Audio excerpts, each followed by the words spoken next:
Assalamualaikum warahmatullahi wabarakatuh. Di sini kami dari kelompok 2 akan mempresentasikan mengenai najis. Di mana najis itu terbagi menjadi 3 bagian, yakni yang pertama najis mutawasitoh, dan yang kedua najis mukhafafah, dan yang ketiga adalah najis mughaladoh. Berikut merupakan anggota kelompok kami, yakni yang pertama Arum Satria Pertiwi dengan NIM 9322036619, dan yang kedua Cici Hanifah dan NIM-nya 9322045519, dan yang selanjutnya yaitu Rahma Rizka Prasetya dan NIM-nya 9322053319. Oke, sebelum kita memulai diskusi hari ini, silahkan melihat video yang tertera di dalam link yang telah kami kirimkan tersebut. Saya Rahma Rizka Prasetya akan menjelaskan mengenai pengertian dari najis.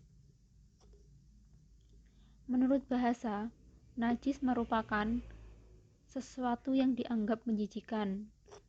Sedangkan menurut istilah, najis adalah sesuatu yang menjijikan menurut syara yang bisa mencegah keabsahan sholat sekiranya tidak terdapat dispensasi.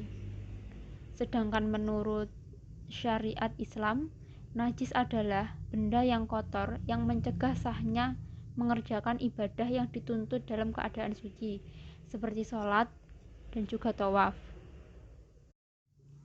Allah Subhanahu wa Ta'ala telah berfirman, Bismillahirrahmanirrahim, Innallaha yuhibbut tawwabina wa yuhibbul mutatahhirin, yang artinya sesungguhnya Allah menyukai orang-orang yang bertaubat dan menyukai orang-orang yang bersuci.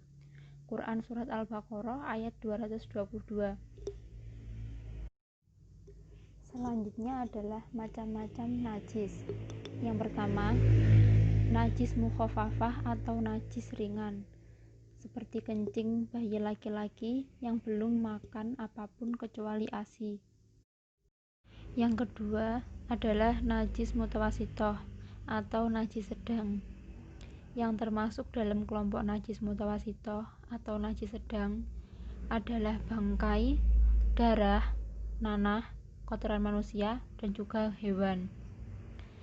Najis mutawasitoh terbagi menjadi 2 bagian, yaitu najis mutawasitoh ainiyah dan juga najis mutawasitoh hukmiyah. Najis mutawasitoh ainiyah yaitu najis yang tampak zatnya secara lahir dan jelas warna dan bau serta rasanya. Sedangkan najis hukmiyah yaitu najis yang kita yakini adanya menurut hukum tetapi tidak tampak ketiga sifatnya, seperti kencing yang sudah lama kering sehingga sifatnya hilang.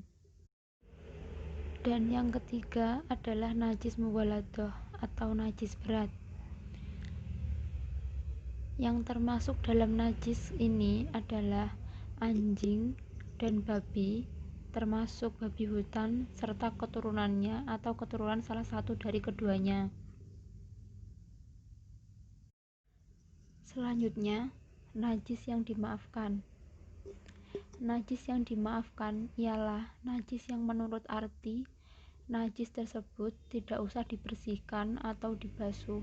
Misalnya, najis bangkai hewan yang tidak mengalir darahnya, darah atau nanah yang sedikit, debu dan air di jalanan yang memercik yang sukar dihindari. Dan yang selanjutnya adalah cara-cara toharoh menurut pembagian najis. Yang pertama ada najis mukhafafah atau najis ringan. Cara membersihkannya cukup dengan memercikkan air ke bagian yang terkena najis. Rasulullah SAW bersabda, Baulul ghulami yungdahu wa baulul jariyati yughsalu, yang artinya kencing bayi laki-laki itu cukup diperciki dengan air saja, sedangkan bayi perempuan harus dicuci. Hadis riwayat Ibnu Majah dari Ibnu Khuras radhiyallahu anhu. Dan yang kedua ada najis mutawasithah atau najis sedang. Cara membersihkannya yaitu dengan menyiramnya dengan air hingga najis tersebut hilang atau dengan wudhu. Pada najis mutawasithah atau najis sedang ini terdapat dua macam, yaitu najis ainiyah, najis yang tampak zatnya secara lahir dan jelas warna dan bau serta rasanya. Adapun kalau sukar menghilangkannya, sekalipun sudah dilakukan berulang kali, maka najis tersebut dianggap suci dan dimaafkan. Dan yang kedua, najis hukmiyah, yaitu najis yang diyakini adanya menurut hukum, tetapi tidak tampak sebagai sifatnya, seperti kencing yang sudah lama cukup kering sehingga sifatnya hilang. Cara mencuci najis ini adalah cukup dengan mengalirkan air kepada benda yang terkena najis. Dan yang terakhir ada najis mughaladoh atau najis berat. Cara membersihkannya dengan menghilangkan najisnya terlebih dahulu, lalu mencucinya dengan air bersih sebanyak 7 kali. Dan salah satunya dengan tanah atau batu. Nabi Muhammad SAW bersabda, "An Ibnu Hurairah radhiyallahu an, qala Rasulullah SAW, tahuru ina'i ahadikum idza walagha fihil kalbu ayyaghsilahu sab'a maratin aulahuna biturabi."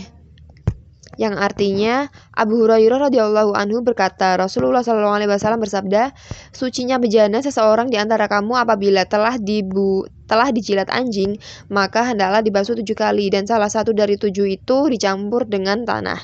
Hadis riwayat Muslim. Berikut adalah praktik cara membersihkan benda dari najis mukhafafah atau najis ringan. Seperti contoh di video, yaitu baju yang terkena air kencing bayi laki-laki yang baru hanya meminum ASI dari ibunya. Cara membersihkannya yaitu dengan memercikkan air pada bagian yang terkena air kencing tersebut. Dan apabila dirasa sudah cukup, maka baju tersebut sudah suci kembali. Yang selanjutnya yaitu baju yang terkena air kencing bayi perempuan. Cara membersihkannya beda dengan yang tadi, yakni dengan cara membersihkannya dengan membilas atau mencuci dengan air mengalir sampai bersih. Dan kemudian yaitu sendal yang terkena kotoran ayam. Cara membersihkannya dengan menggosok-gosokkannya pada tanah sampai bersih.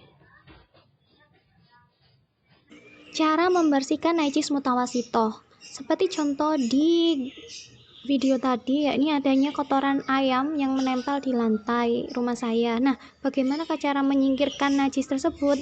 Yakni dengan cara menyingkirkan kotoran tersebut dari tempat menempelnya, bisa dengan menggunakan tisu atau kain, sampai dengan hilang bau dan rasanya. Sebenarnya, apabila kotoran tersebut telah hilang dari tempat menempelnya, maka tempat tersebut dapat dikatakan suci kembali.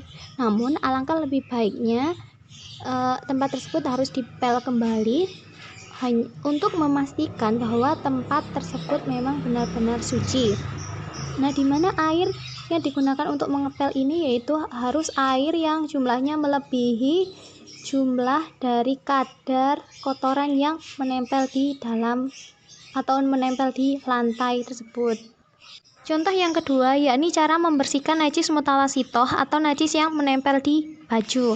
Cara membersihkan najis tersebut yaitu diantaranya yang pertama, menyingkirkan najis tersebut.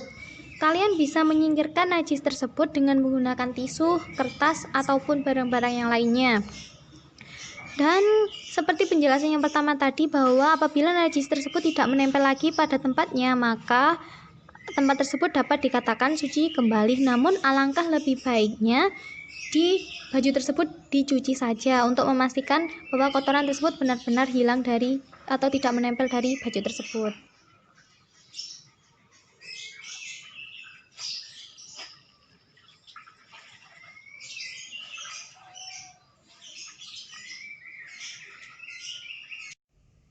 Cara menghilangkan najis mughaladoh. Yang pertama, basuh dengan air bersih 3 kali. Lalu ambil tanah dan basuh dengan tanah 1 kali di daerah yang terkena najis.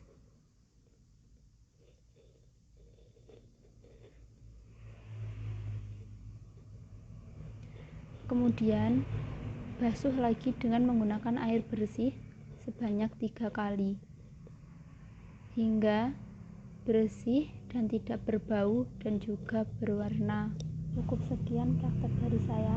Wassalamualaikum warahmatullahi wabarakatuh. Nah, itu tadi adalah pembahasan tentang apa itu najis, macam-macam najis, dan juga cara membersihkan najis sesuai dengan jenis-jenisnya. Terima kasih atas perhatiannya. Semoga apa yang telah kita pelajari bermanfaat bagi kita semua. Dan wassalamualaikum warahmatullahi wabarakatuh.